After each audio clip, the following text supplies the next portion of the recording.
कैसे आप लोग? अच्छे हैं। बहुत अच्छे।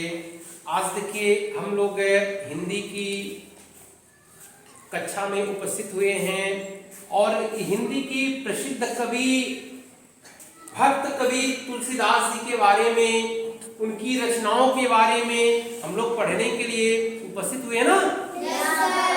आप लोग चित्र को पहचान रहे हैं? Yes sir. इस पुस्तक में जो चित्र बना है ये किसका चित्र बना है? भक्त कवि तुलसीदास जी का चित्र बना है। आप लोग इनकी रचनाओं को पढ़ने के लिए तैयार है ना? Yes sir. आज हम लोग भक्त कवि तुलसीदास जी की चौपाई जो इन्होंने लिखा है, आपके पाठ्यक्रम में जो भक्ति नीति एवं माधुरी पाठ है, इस पाठ में भक्त कवि तुलसीदास जी ने जो चौपाई लिखा है, चौपाई के बारे में हम लोग आज अध्ययन करेंगे। आप लोग रेडी, तैयार है ना? Yes sir. ठीक। अभी देखिए आपके सामने बोर्ड पर यहाँ देखिए लिखा गया है ना चौपाई। Yes sir. चलिए आप लोग तैयार है ना?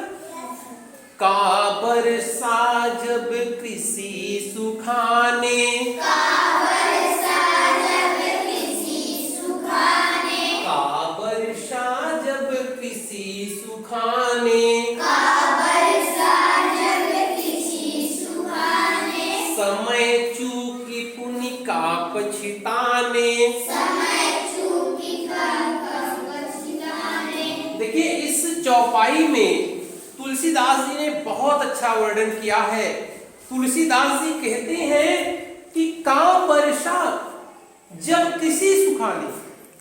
तुलसीदास जी कहते हैं कि जब हमारे खेत की पूरी फसल ही सूख जाती है तो फसल सूखने के बाद बारिश होने से क्या फायदा? जब हमारे खेत की पूरी फसल सूख जाए, फसल सूखने के बाद चाहे कितना भी बारिश हो जाए, बारिश से कोई फायदा होने वाला नहीं है। इसी तरह से जब एक बार समय हमारे हाथ से निकल जाता है, समय निकलने के बाद फिर हमारे पास केवल पछताने को रहता है। पछताने के अलावा दूसरा कोई रास्ता हमारे पास नहीं होता। तुलसीदास जी ने एक जो अभी चौपाई इन्होंने लिखा, इसी चौपाई से मिलता जुलता एक और वर्णन मिलता है। प्यासे को पानी पिलाया नहीं, प्यासे को पानी पिलाया नहीं, बाद अमृत पिलाने से क्या फायदा? अगर किसी को प्यास लगी है और उस प्यासे व्यक्ति को अगर हम पानी नहीं पिलाते हैं तो अगर बाद में हम उसको अमृत भी पिला दें तो क्या फायदा होने वाला है? उसी तरह से जब हमारे खेत में फसल होती है, उस फसल को जब पानी की जरूरत होती है, अगर बारिश ना हो और फसल सूख जाए, सूखने के बाद चाहे जितनी बारिश हो जाए, बारिश का कोई फायदा फसल को नहीं होता। समय एक बार समय निकल जाता है, फिर समय लौट के नहीं आता, फिर हम हाथ मलते रह जाते हैं और समय निकल जाता है, हमारे पास केवल पछताना रहता है। पछताने के अलावा हम कुछ नहीं कर पाते हैं। आगे तुलसीदास जी लिखते हैं, पर उपदेश कुशल बहु तेरे, पर उपदेश कुशल बहु तेरे, पर उपदेश कुशल बहु तेरे, पर उपदेश कुशल बहु तेरे, जे आचरहि ते नर न घनेरे। जे आचरहि ते नर न घनेरे। देखिए तुलसीदास जी इस चौपाई में लिखते हैं कि दूसरों को उपदेश देना बड़ा अच्छा लगता है। दूसरों को उपदेश हम बड़े आसानी से देते हैं, दूसरों को हम अच्छी अच्छी सलाह देते हैं, दूसरों को उपदेश देते हैं। लेकिन जो सज्जन व्यक्ति हैं, जो अच्छे लोग हैं, वे दूसरों को सलाह देने से पहले अपने जीवन में वो आदतें खुद अपनाते हैं। हमें भी चाहिए कि दूसरों को सलाह देते समय हम इस बात का ध्यान रखें कि हम अपने जीवन में उन आदतों को अपनाएं, अच्छे गुणों को हम अपने जीवन में उतारें। और जब हम अच्छी आदत को, अच्छे गुण को अपने जीवन में अपनाएंगे तो हमें उपदेश देने की आवश्यकता ही नहीं पड़ेगी। जब हम अपने जीवन में अच्छे कर्म करेंगे, अच्छी आदतें अपने जीवन में लोगों को दिखाएंगे तो हमें दूसरों को उपदेश देने की कोई आवश्यकता नहीं होगी। देखिए आगे तुलसीदास जी ने लिखा है, कादर मन कहूं एक अधारा, कादर मन कहूं एक अधारा, कादर मन कहूं एक अधारा, कादर मन कहूं एक अधारा, दैव दैव आलसी पुकारा। दैव दैव आलसी पुकारा। देखिए तुलसीदास जी कहते हैं कि कादर, कादर का अर्थ होता कायर, डरपोक, कि जो डरपोक लोग होते हैं, जो कायर लोग होते हैं और जो आलसी लोग हैं।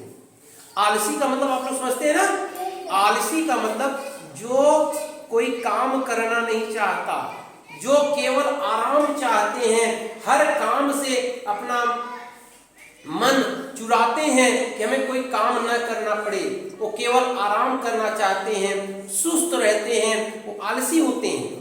तुलसीदास जी कहते हैं कि जो कायर लोग हैं, जो डरपोक लोग हैं और जो आलसी लोग हैं, ये कोई काम करना नहीं चाहते, ये भाग्य के भरोसे रहते हैं, ये भाग्य के भरोसे बैठे रहते हैं कि हमें अपने आप कोई चीज मिल जाएगा। लेकिन जरा सोचिए कि जब तक हम कोई काम नहीं करते हैं, जब तक हम परिश्रम नहीं करते हैं, तब तक उसका अच्छा फल हमको नहीं मिलता। इसलिए हम लोगों को चाहिए कि हम केवल अपने भाग्य के भरोसे न रहें, हम अपने जीवन में अच्छे कर्म करें, परिश्रम करें। जब हम परिश्रम करेंगे, अच्छे कर्म करेंगे तो अच्छे कर्मों का फल हमें स्वतः मिलेगा। हम डरपोक व्यक्ति की तरह से, आलसी व्यक्ति की तरह से हम भाग्य के भरोसे कभी ना बैठें। हमें जीवन में क्या करना चाहिए? परिश्रम करना चाहिए। हमें जीवन में एक लगन से, मेहनत से अच्छे कर्म लगातार करते रहना चाहिए।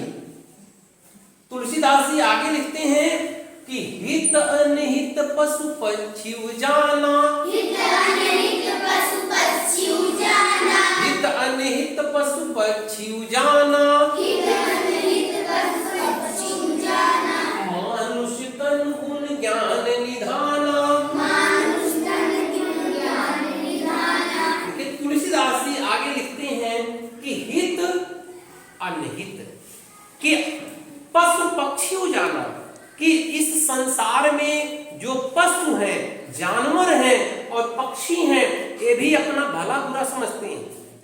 संसार में जानवर और पक्षी ये भी अपना भला बुरा समझते हैं। मानुष तन, हमारा तो मनुष्य का शरीर है, हम तो मनुष्य हैं। गुण ज्ञान निधाना, हमारे पास बहुत से गुण हैं, हमारे पास ज्ञान भरा पड़ा है, हमारे पास ज्ञान का भंडार है। अगर पशु पक्षी भी अपने अच्छाई बुराई को समझ रहे हैं, हम तो मनुष्य हैं, हमें भी अच्छी चीजों को समझना चाहिए। हमें जीवन में नित्य अच्छे कर्म करना चाहिए। हमें गलत कर्म, हमें बुराई नहीं करना चाहिए जिससे किसी का अहित हो। हमें ऐसे कर्म कभी नहीं करना चाहिए। तुलसीदास जी देखिए आगे लिखते हैं चौपाई में, जहां सुमति तह संपत्ति नाना, जहाँ सुमति तहाँ संपत्ति नाना, जहां सुमति तह संपत्ति नाना, जहाँ सुमति तहाँ संपत्ति नाना, जहां कुमति तह विपत्ति निधाना। जहाँ सुमति तहाँ विपत्ति निधाना। देखिए तुलसीदास जी लिखते हैं कि जहां पर, जिस परिवार में, जहां के लोगों में सुमति है, जहां एकता है, एक राय से लोग चलते हैं, एकजुट होके चलते हैं, परिवार में एकता बनी रहती है, वहां कभी भी किसी चीज की कमी नहीं होती। वहां धन दौलत, संपदा सब कुछ भरी रहती है। परिवार में किसी चीज की कोई कमी नहीं आती। लेकिन जिस परिवार में वैमनस्य होता है, जिस परिवार के लोग आपस में झगड़ा करते हैं, जिस परिवार के लोग एक राय से नहीं चलते, ऐसे परिवार में हमेशा विपत्ति आती रहती है, हमेशा परिवार में कष्ट मिलता रहता है। तो तुलसीदास जी ने क्या हमें सिखाया है?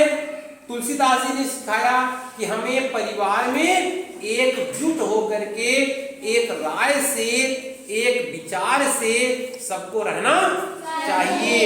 परिवार में कभी झगड़ा नहीं करना चाहिए। परिवार में सबके मत अलग अलग नहीं होने चाहिए। एक विचार बना करके, एक राय बना करके, एकजुट होकर के हम लोगों को रहना चाहिए।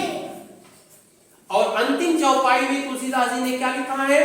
तुलसीदास जी लिखते हैं, परहित सरिष धर्म नहीं भाई, परहित सरिष धर्म नहीं भाई, परहित सरिष धर्म नहीं भाई, परहित सरिष धर्म नहीं भाई, पर पीड़ा सम नहीं अधमाई, पर पीड़ा सम नहीं अधमाई।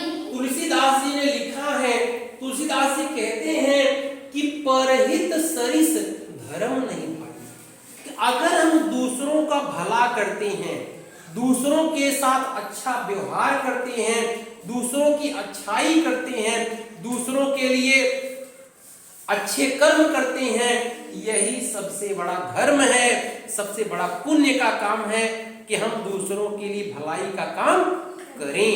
हम दूसरों के साथ अच्छे व्यवहार करें, दूसरों के साथ अच्छे से बर्ताव करें, दूसरों की हित की बात करें। यही सबसे बड़ा संसार में धर्म है, यही सबसे बड़ा पुण्य का कार्य है। और अगर हम किसी व्यक्ति को पीड़ा देते हैं, किसी को कष्ट देते हैं, किसी की अहित का काम करते हैं, ये सबसे बड़ा पाप है संसार में। हमें किसी का अहित नहीं करना चाहिए, किसी को कष्ट नहीं देना चाहिए। हमें संसार में ऐसे पाप कर्म नहीं करना चाहिए। तो अभी आप लोगों ने ये जो चौपाई पढ़ा, इस चौपाई के रचयिता कौन है? रचयिता कौन है?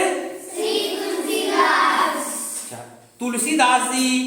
अब आप लोग बताएंगे तुलसीदास जी ने क्या बताया है कि हमें आपस में कैसे रहना चाहिए? आपस में कैसे रहना चाहिए? बहुत अच्छे, मिलजुल कर रहना चाहिए। तुलसीदास जी ने इस संसार में बताया है कैसे लोग भाग्य के भरोसे रहते हैं। कैसे लोग भाग्य के भरोसे रहते हैं? कायर और आलसी लोग भाग्य के भरोसे बैठे रहते हैं। ठीक, अच्छा ये बताइए, जब समय निकल जाता है तो हमारे पास क्या बचता है? केवल पछतावा बचता है। पछताने के अलावा हमारे पास कुछ नहीं बचता। ये चौपाई आपको कैसी लगी? अच्छी लगी। कैसी लगी? अच्छी लगी। धन्यवाद।